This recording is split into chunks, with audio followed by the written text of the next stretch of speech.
The management at Indiabulls Housing Finance now, Mr. Ashwini Hooda, Deputy MD at Indiabulls Housing, is now joining us. Sir, could you just talk to us about the quarter? A lot has happened.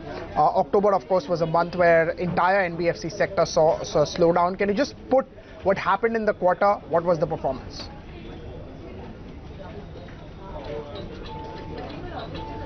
So it was a satisfactory quarter for Indiabulls Housing, as in a difficult liquidity situation we could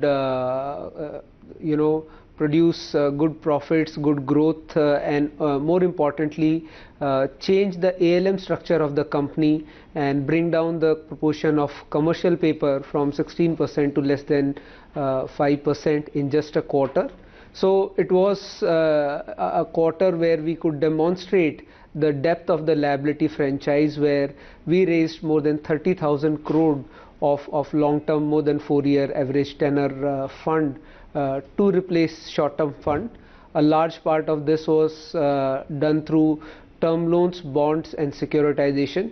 So more than 8,000 crore of term loans, more than 3,000 crore of bonds and almost 12,500 crore of securitization help us to bring down the proportion of commercial papers in the portfolio, and by end of the quarter we still had the 23,000 crore of liquidity on balance sheet and no short-term papers of consequence, which has made company perpetually liquid. And company has issued a ALM statement where for next 10 years with this 20,000 crore of cash on balance sheet we are able to repay all our borrowings without borrowing a single rupee. So that was the highlight. This was a quarter which on all other operating parameter was also okay. The profitability for the quarter increased to 986 crore from 905 crore last quarter. I am adjusting it for one-off North profit last quarter. Just wanted to clarify on that. What is the one-off, and adjusted for that?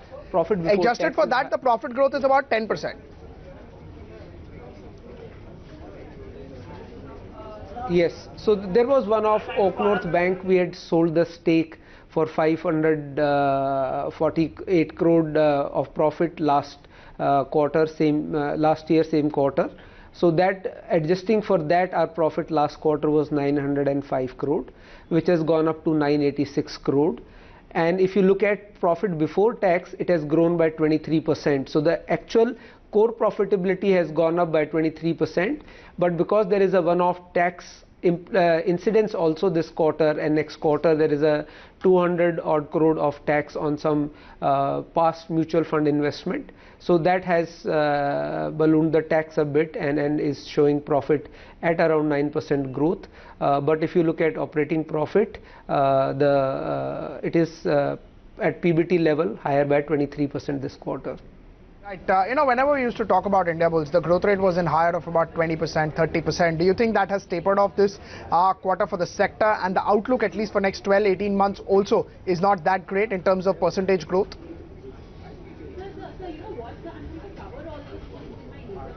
So we have grown, vis-a-vis last year, we've grown 16%.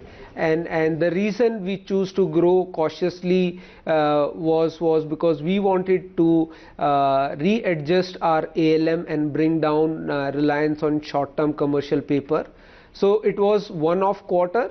We had thought we'll achieve this by March, but because of depth of our liability franchise, we could do in this one quarter.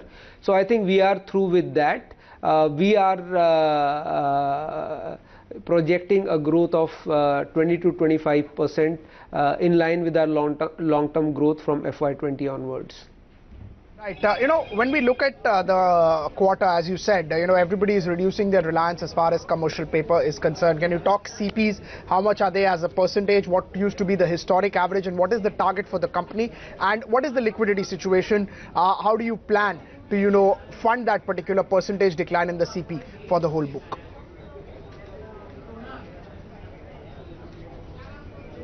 So we had short-term CPs of around 15%, which are now down to 4%. As a principal, company will not rely on short-term CPs beyond 5%. On the liquidity front, company is known in the market to hold a lot of cash on balance sheet. On 21st September, when the liquidity event started happening, we had 20,000 crore of cash on balance sheet. Despite paying down all our CPs as of December 31st, 2018, we still had 23,000 crore of cash. This has been largely raised through mix of term loans, bonds and securitization. But the fact that in one quarter we were able to raise 30,000 crore in disbursements and 37,000 crore in sanctions is the highlight of the quarter for the company. Right. Can you talk about the liquidity situation going ahead, the gross NPA situation? I believe you've taken a big provision also in this quarter. Can you talk more about the real estate space, the developer space, and why suddenly, there has been a hue cry about a lot of developers and the way they are developing?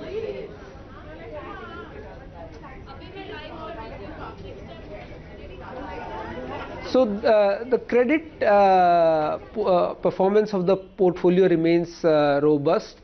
There was higher securitization this quarter, so there was some excess income which we have utilized to provide for on our portfolio.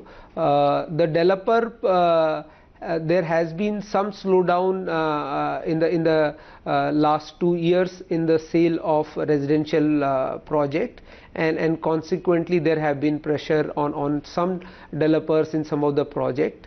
The way Indiabulls Housing has approached developer finance is by primarily funding through lease rental discounting asset. These are grade A rented commercial buildings in the prime location in the cities, and on the strength of that our construction finance disbursement also is done to the same developer. So we have not experienced any stress on our book. One or two developers of course will underperform during this credit cycle, but I do not see our portfolio, which is constituted by the most prime assets spread across NCR, Mumbai and Bangalore and a little bit of Hyderabad, Pune market. They continue to be very premium properties and command the best performance in the market.